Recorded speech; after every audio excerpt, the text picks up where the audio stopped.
Hello అందరికీ welcome to మాన్గోస్ ఆయ్ తెలుగుకి స్వాగతం. నేను ఈరోజు మీకోసం మరొక ఆసక్తికరమైన వీడియోను మీ ముందుకు నేను తీసుకుని వచ్చాను. భూకంపాలు ఎందుకు వస్తాయి? భూకంపాలు భూమిలోని భౌగోళిక మార్పుల కారణంగా సంభవిస్తాయి. భూమి ఉపరితలం ప్లేటోక్ల శాస్త్రం ప్లేట్ టెక్టోనిక్స్ అనే సిద్ధాంతంపై ఆధారపడి ఉంది. భూమి ఉపరితలం అనేక టెక్టోనిక్ ప్లేట్ల ద్వారా ఏర్పడింది. ఇవి నిరంతరం కదులుతూ ఉంటాయి.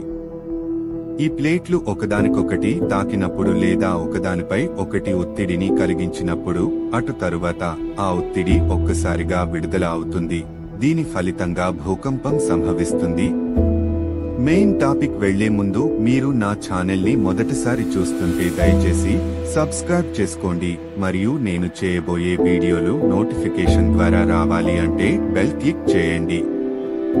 భూకంపాల ప్రధాన కారణాలు: 1. టెక్టోనిక్ ప్లేట్ల కదలికలు. Tectonic plate movements. ప్లేట్లు పరస్పరంగా రుద్దుకుపోయినప్పుడు భూకంపాలు వస్తాయి.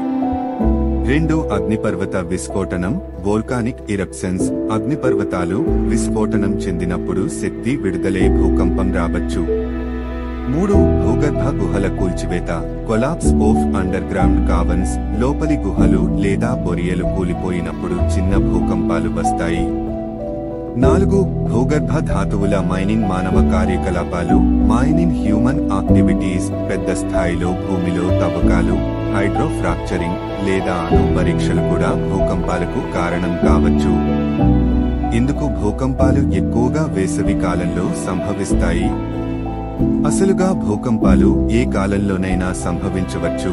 అయితే కొన్ని ప్రాంతాల్లో వేసవి లేదా ఉష్ణోగ్రత మార్పుల సమయంలో భూకంపాలు ఎక్కువగా జరుగుతున్నట్లు గమనించవచ్చు. దీనికి కొన్ని కారణాలు: 1. ఉష్ణోగ్రత మార్పులు. భూగర్భ ఒత్తిడి. Temperature changes. Under ground pressure. 2. హిమనదుల కరువు. Melting of glaciers. 3. అట్మాస్ఫెరిక్ ఒత్తిడి మార్పులు. Atmospheric pressure changes. 4. జలస్థాయిలో మార్పులు. Water levels. Ground water changes. భూకంపం జరుగుతున్నప్పుడు ఏం చేయాలి? మీరు ఇంట్లో ఉన్నట్లయితే if you are indoors, duck cover hold నియమం పాటించండి. డక్ నేలపై వంగి కూర్చోండి. కవర్ మజ్జిగ, టేబుల్ లేదా గట్టి వస్తువు కింద దాగండి. హోల్డ్ ఒత్తిడికి తట్టుకునేలా సురక్షితంగా ఉండండి. కిటికీలకు, గోడలకు, ఎలక్ట్రిక్ వైర్లకు దూరంగా ఉండండి. అడుగుపెట్టే ప్రాంతాన్ని ఖచ్చితంగా చూసి బయటికి వెళ్ళండి. తీవ్ర ప్రకంపనల సమయంలో బయటకు పరుగెత్తడం ప్రమాదకరం. లిఫ్ట్ ఉపయోగించకండి.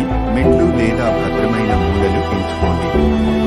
మీరు బహిరంగ ప్రదేశంలో ఉన్నట్లయితే ఇఫ్ యు ఆర్ అవుట్డోర్స్, భవనాల నుండి, చెట్ల నుండి, ఎలక్ట్రిక్ లైన్ల నుండి దూరంగా ఉండండి. సమతల ప్రదేశంలో ఉండేందుకు ప్రయత్నించండి. పట్టణాల్లో ఉండేవారు భవనాలపై నుండి పడే వస్తువుల నుండి జాగ్రత్తగా ఉండాలి. భూకంపాల సమయంలో ముఖ్యమైన విషయాలు: భయపడకుండా ప్రశాంతంగా ఉండండి. దాదాపు 60 సెకన్లలో భూకంప ప్రభావం తగ్గిపోతుంది. అందుకే తొందరపడి అజాగ్రత్తగా వ్యవహరించకండి. సురక్షితమైన ప్రదేశాన్ని గుర్తించుకుని వెంటనే రక్షణ తీసుకోండి. జాగ్రత్తగా ఉంటే ప్రాణాలను కాపాడుకోవచ్చు.